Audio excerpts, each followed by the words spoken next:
Bien, on va commencer si vous voulez. Donc, bonjour à tous.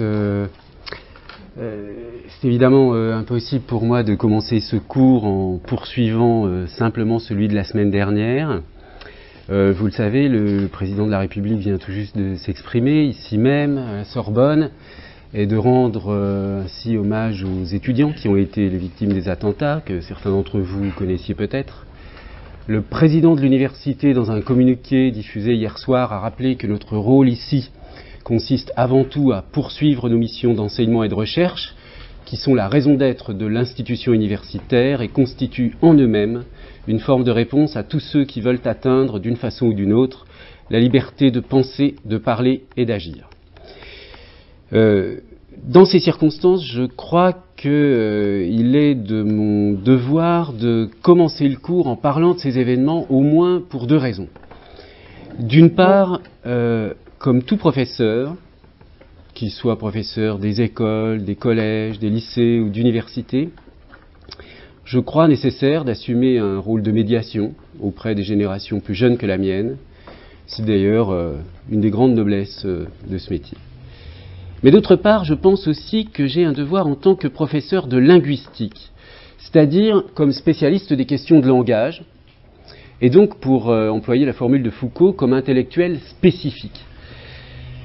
Vous aurez sans doute remarqué qu'immédiatement après la sidération provoquée par l'événement, un besoin de parole est apparu, puissant, fondamental, et qui va bien sûr continuer à se développer.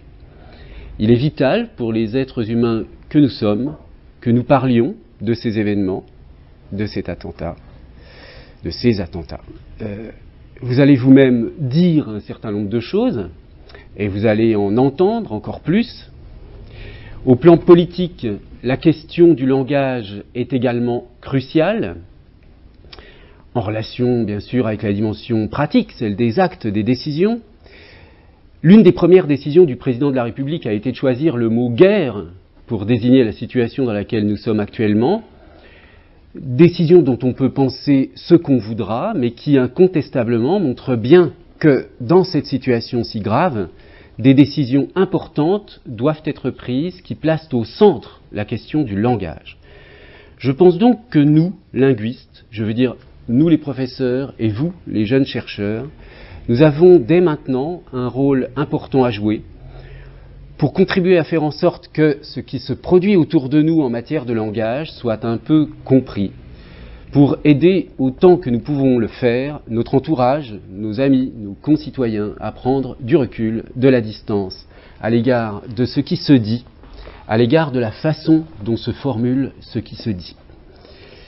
Alors en première analyse, je crois qu'il faut avoir en tête que dans les circonstances présentes, 4 types de discours doivent être distingués.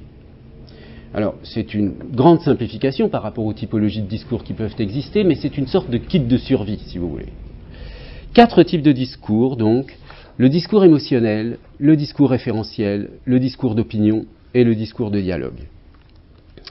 Le discours émotionnel est premier.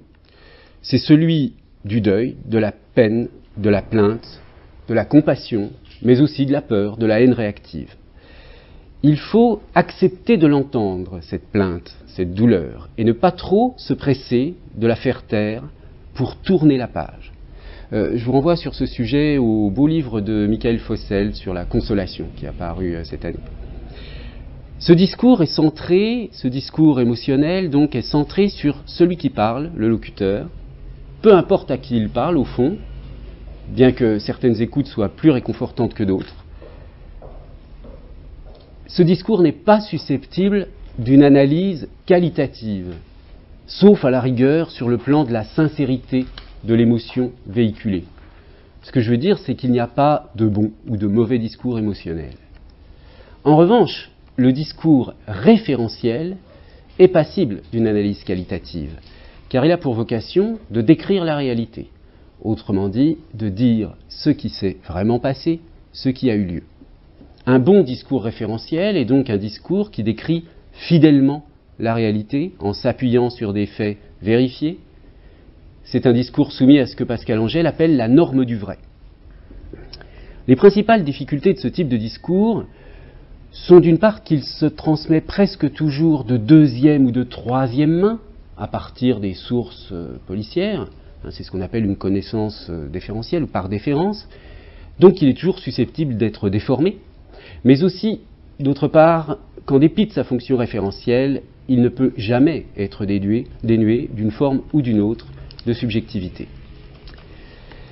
Si le discours référentiel est configuré comme une sorte de face-à-face de l'homme parlant et de la réalité du monde, ou, si on veut être un peu plus précis, comme un dispositif dans lequel ce face-à-face est soumis à des tiers, à des personnes qui prennent connaissance de la description proposée, le discours d'opinion, lui, aurait plutôt la structure d'un face-à-face entre deux individus, un individu qui parle et donne son opinion, l'autre qui écoute et qui, peut-être aussi, donnera la sienne.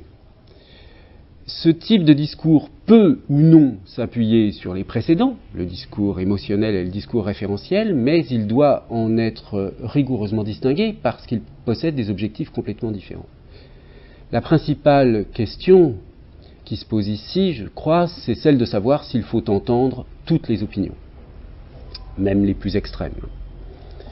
Et enfin, le discours de dialogue est celui qui met en jeu non plus une personne qui parle et une autre qui écoute, mais deux interlocuteurs qui construisent ensemble un espace discursif.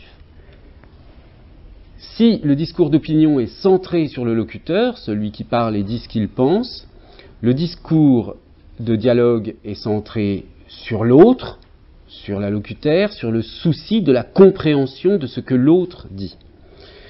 Je précise qu'il ne s'agit absolument pas ici d'une forme ou d'une autre d'irénisme. Comprendre ne signifie pas accepter purement et simplement, ni se mettre d'accord d'une manière consensuelle. Comprendre signifie être capable de modifier ses propres schémas conceptuels pour les rendre aptes à intégrer ce qui leur est étranger, c'est-à-dire une pensée différente. Alors, cette petite typologie que je vous donne n'est pas seulement descriptive, elle est à vocation pratique.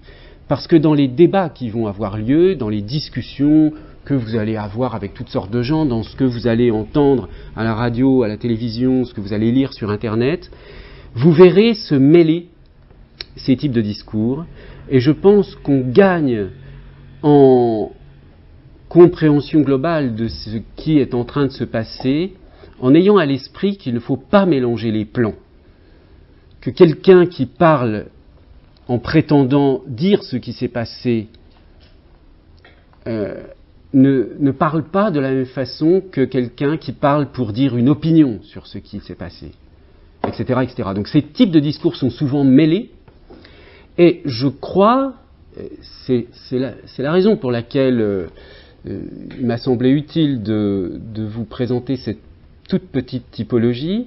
Je crois qu'une bonne partie des malentendus entre les êtres parlants, entre les personnes qui discutent, vient de ce que chacun ne comprend pas forcément sur quel plan l'autre parle. Donc il me semble qu'avoir à l'esprit la distinction de ces différents régimes discursifs, si on veut, ces différents types de discours, cela peut être assez utile.